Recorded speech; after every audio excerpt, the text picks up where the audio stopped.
Então, eu não acredito que haja uma interferência muito grande, internacional, na questão da celulose. Alguns erros a gente cometeu, não que a gente tivesse cometido o erro. O nosso maior erro foi exatamente...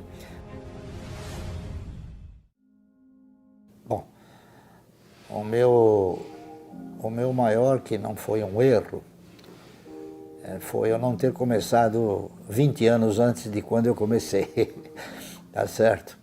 Mas um belo dia eu comecei e depois de processar uma análise criteriosa na nossa estrutura previdenciária, eu acabei tomando a decisão de tentar formatar uma carteira que pudesse me proporcionar uma renda mensal, pelo menos uma renda mensal que me proporcionasse a possibilidade de viver condignamente.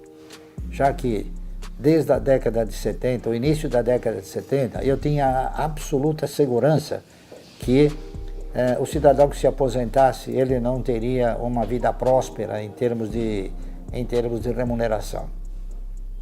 Então, que não é um arrependimento, né?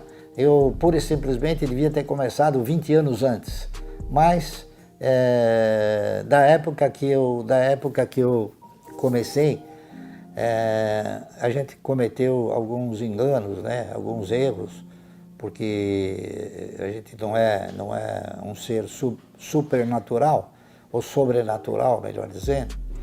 Então, algumas coisas que talvez eu possa me arrepender de, por exemplo, não ter aproveitado dentro da configuração que eu vislumbro no mercado, que é investir a médio e longo prazo. Por exemplo, eu não ter comprado na época ações do Banco Itaú. Eu dei preferência para comprar ações do Banco Noroeste, do Banco Bandeirantes do Comércio, não é isso?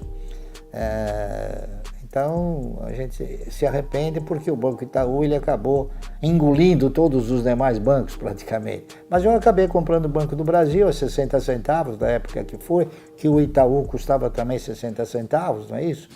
E outros papéis também que a gente conseguiu comprar e alguns outros que também deram prejuízo. Por exemplo, eu também comprei ações do Banco Econômico, que eu perdi, eu tinha 10% do capital das ações preferenciais de um banco chamado Banco do Progresso, que a gente apelidava de Banco da Bandeira, não é isso? Ele foi confiscado pelo Banco Central, enfim, alguns erros a gente cometeu, não que a gente tivesse cometido o erro.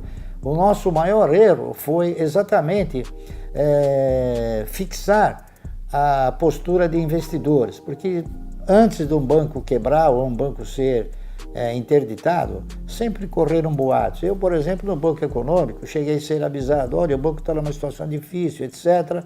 Mas eu não acreditava que o controlador da época pudesse ter tido esse infortúnio e que o banco pudesse ser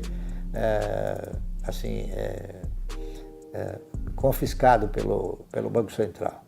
Então, algumas coisas a gente errou. Eu cheguei a ter ações do Banco Nacional por influência do Ayrton Senna, a quem a gente admirava bastante. Enfim, e também porque eles pagavam bons dividendos, não é isso? O Banco Econômico pagava um dividendo excelente, não é isso?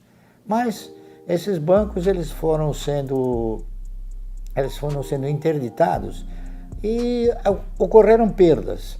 Só que foram perdas assim, sustentáveis, perdas que não abalou o patrimônio. Então, quando você tem uma carteira bem programada, se tiver um problema qualquer com uma empresa, as outras respondem pelo prejuízo.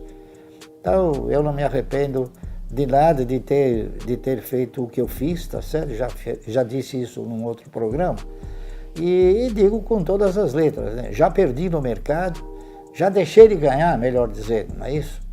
E já tive ações que foram confiscadas e continuei com o mesmo desempenho, a mesma filosofia, né? Procurando comprar ações que jamais viessem a ter essa condição, tá certo? Então, o mercado a gente não tem que se preocupar, o importante é acompanhar ser parceiro, tá entendendo? E reinvestir os seus ganhos na razão direta que eles gerem um bom resultado. O setor de celulose e papel é um setor muito importante, talvez um dos setores, talvez não, com certeza um dos setores também perenes da nossa economia, já que as principais empresas do setor hoje, que são Suzano e Klabin, são empresas que estão aí há mais de 120 anos, portanto são empresas mais do que centenárias, não é isso? O setor de celulose é um setor que, além de perene, ele ostenta uma condição de versatilidade que o cidadão hoje pode considerar nós, como brasileiros, né, termos um clima muito favorável para o plantio de florestas que permitem a transformação desse acervo florestal em celulose. E, portanto, a celulose aqui no Brasil, ela tem um caráter muito mais rápido de desenvolvimento. As duas principais empresas que nós temos, que são, volto a repetir, Suzano e Klabin, são empresas que ainda continuam com seus preços bastante oportunos, não é isso? Uma vez que agora, recentemente, a Suzano acabou comprando a maior empresa de produção de celulose, que foi a Fibria. Ela acabou se transformando hoje numa das maiores empresas mundiais de fabricar celulose. A celulose, como todos sabem, é uma commodity e, como tal, é uma atividade, um produto que ele oscila na razão direta das ofertas internacionais. Mas eu não acredito que a celulose aqui no Brasil ela venha a ter um preço desconfigurado daquilo que seria o normal numa situação de commodities. Portanto, as empresas Klabin e Suzano, elas têm características diferentes.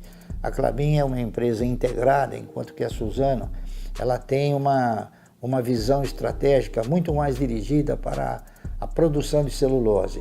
Enquanto que a Klabin, além de produzir a celulose e além de ter, evidentemente, a floresta devidamente plantada, ela também industrializa essa celulose. Então, ela tem um mercado muito favorável do setor de papel, que ela produz papel de embalagem. Esse papel de embalagem depois ela transforma em papelão ondulado. Esse papelão ondulado ele transforma em caixa e a caixa ele vende como uma embalagem. Então eu não acredito que haja uma interferência muito grande internacional na questão da celulose.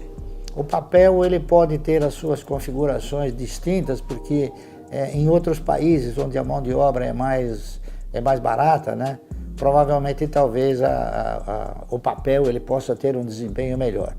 Mas aqui eu acredito que os preços não sentirão nenhuma pressão, como provavelmente talvez possa se imaginar.